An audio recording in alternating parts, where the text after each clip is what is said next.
Lawmakers on the Health and Human Services Committee voting along party lines today to advance House Bill 1080 that would ban cross-sex hormone therapy for minors. State House reporter Austin Goss was on hand for that hearing this morning, and he has more tonight from Pierre.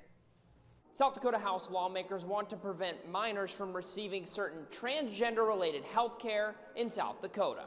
We care deeply about our children who are struggling with their identities and want to provide them with true, meaningful help, not permanent physical damage.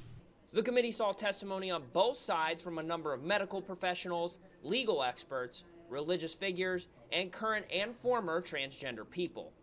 You should know that the overwhelming majority of gender dysphoric children resolve their dysphoria when they have undergone normal puberty and have reached their late teens. They're then comfortable with their adult bodies and ready to move on into adulthood. Others argued that the care provided to transgender youth in the state was essential to their mental health, and that those carrying the legislation were exaggerating the type of health care that happens in South Dakota. Specifically, a number of healthcare professionals in the state said that they are currently unable to perform genital surgery on minors. SDSMA has long opposed bureaucratic and legislative interference in medicine by government that cause a physician to compromise his or her medical judgment regarding what information or treatment is in the best interest of patients. Elliot Moorhead, a 16-year-old transgender student from Sioux Falls, skipped school to testify against the bill. I'm in a body that has a couple more steps to being 100% me. HB 1080 will deny that opportunity I've worked hard to achieve.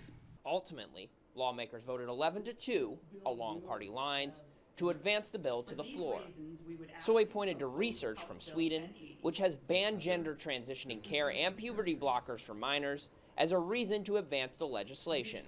These procedures clearly do not solve the suicide problem, and it's still an epidemic. While similar legislation has failed in years past, HB 1080 appears to have more momentum than others before it.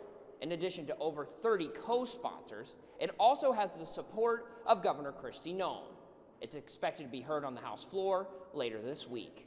In Pierre, Austin Goss, Dakota News Now.